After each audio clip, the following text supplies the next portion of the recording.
እና ሰው ስላገለገላችሁት ብቻ አይቀየርም።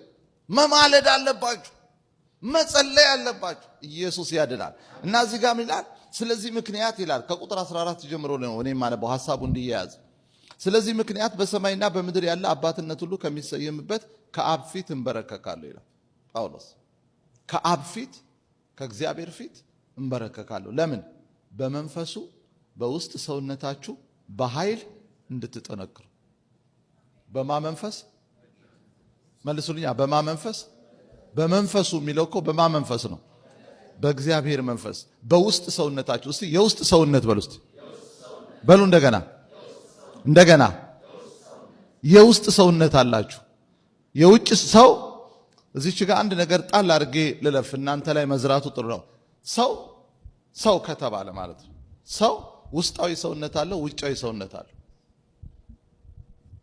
ሰው መንፈስ አይደለም።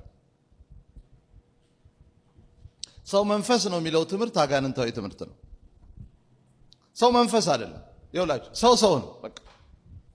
አሁን አንድ ነገር የሆነ ስያሜ የምትሰጠው ለሙሉ ፓኬጁ ነው። ለምሳሌ መኪና ስትል ጎማው ሙሉ ተደምሮ ነው እንጂ መኪና ጎማ አይደለም። ልክ ነኝ? መኪና ሞተር አይደለም። የመኪና ሞተር፣ የመኪና ጎማ፣ የመኪና መሪ፣ የመኪና ምናምን ፓርቱን ቦዲ ልትበታትን ትችላለህ። ለምሳሌ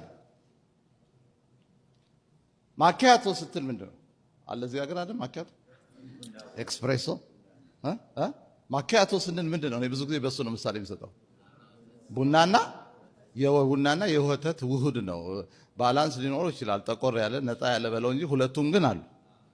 ስለዚህ ማኪያቶ ወተት ነው ትላለህ አይባል። ማኪያቶ ቡና ነው ትላለህ አትልም። ማኪያቶ ምንድነው? በቃ ማኪያቶ ነው። ምክንያቱም የሁለቱ ምንድነው ማለት ነው።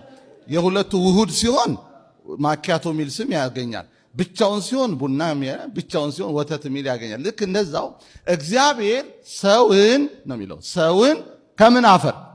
ከምድር አፈር ምን አረገው? አበጀው ይላል። ሰው ከአፈር ነው የተሰራው። አየህ። ስለዚህ ሰው የሚለው ነገር አፈር አለው ማለት ነው ቦዲ። ከዛ የህይወት እስትንፋስ እፍ አለበት፣ ስፒሪት አለው። ስለዚህ ሰው ነፍስ፣ ስጋ፣ መንፈስ አለው። ሰው ካልከው ነው። ስትበትነው የሰው ነፍስ፣ የሰው መንፈስ፣ የሰው ስጋ በቃ ስትበትነው እንጂ አንዳንድ ትምህርቶች በጣም ደፋር አስተማሪዎች አሉ። እዚህም ሀገር አሉ፣ አሜሪካ ውስጥ ይሄ እኔ አይደለሁም ይላል እና ማነህ ነው? በጣም ይገርም እኮ ነው። ይሄ እኔ አይደለሁም ብሎ የሚያስተምር ሰው አውቃለሁ እዚህ ሀገር። ይሄ ቦዲ እኔ አይደለሁም እኔ ውስጥ ነኝ ይላል። ስለዚህ ምን ማለት ነው? ይሄ እኔ አይደለሁም ማለት ይሄ በዚህ በስጋህ እንኳን ኃጢአት ብትሰራ አንተ አይደለህም ነው እኮ እንትኑ ወደ ራቅ እያለ ሲሄድ አንተ አይደለህም የሰራኸው። እንዲህ አይነት አጋንንታዊ ትምህርት በኢየሱስ ስም ይሰበር። ማንም ያስተምረው ማንም ከእግዚአብሔር ቃል ውጪ ነው። ለዚህ ነው ሐዋርያው ጳውሎስ ይኸውላችሁ የውጭው ሰውነታችን ቢጠፋ እንኳ ይላል።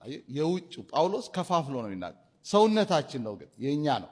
የውጭው ሰውነታችን ቢጠፋ ይላል የውስጡ ሰውነታችን ግን ዕለት ዕለት ይታደሳል ይላል። አየህ፣ የውስጥ ሰውነት አለን፣ የውጭ ሰውነት አለን። ሁለቱም የሰው ፓርት ነው፣ የኔ ፓርት ነው። ግልጽ ነው። እስቲ ያልገባው ሰው ካለ ብቻውን አስተምረዋለሁ። በእውነት አንዳንዴ ከተለያየ ቦታ እንቃርምና እንፈላሰፋለን። ምንም ፍልስፍና አያስፈልገው። ለዚህ ነው ኤፌሶን ላይ በውስጥ ሰውነታችኋል። አየህ፣ የውስጥ ሰውነት አለ፣ የውስጥ ማንነት አለ። ይሄ የውስጥ ማንነት በሆሊ ስፒሪት ፓወር ነው ጠንካራ የሚሆን። ስለዚህ ጳውሎስ ምን አለ? እጸልይላችኋለሁ አላቸው፣ በአብ ፊት እንበረከካለሁ። ለምን? በውስጥ ሰውነታችሁ በኃይል እንድትጠነክሩ። ለምን? በውስጥ ካልጠነከርክ ትወድቃለህ ማለት ነው። ፈተና ይጥላል፣ ከጌታም ልትወጣ ትችላለህ። ስለዚህ በውስጥ ሰውነታችሁ በኃይል እንድትጠነክሩ ክርስቶስን በልባችሁ በእምነት እንዲኖር እንደ ክብሩ ባለጠግነት መጠን ይስጣችሁ። የእናንተ ስርና መሰረት በፍቅር ይጸና ዘንድ ከቅዱሳን ሁሉ ጋር ስፋቱ፣ ርዝመቱ፣ ከፍታው፣ ጥልቅነቱ ምን ያህል መሆኑን ለማስተዋል ከመታወቅ የሚያልፈውን የክርስቶስን ፍቅር ለማወቅ ትበረቱ ዘንድ እስከ እግዚአብሔር ፍጹም ሙላት ደርሳችሁ ትሞሉ ዘንድ ይላል።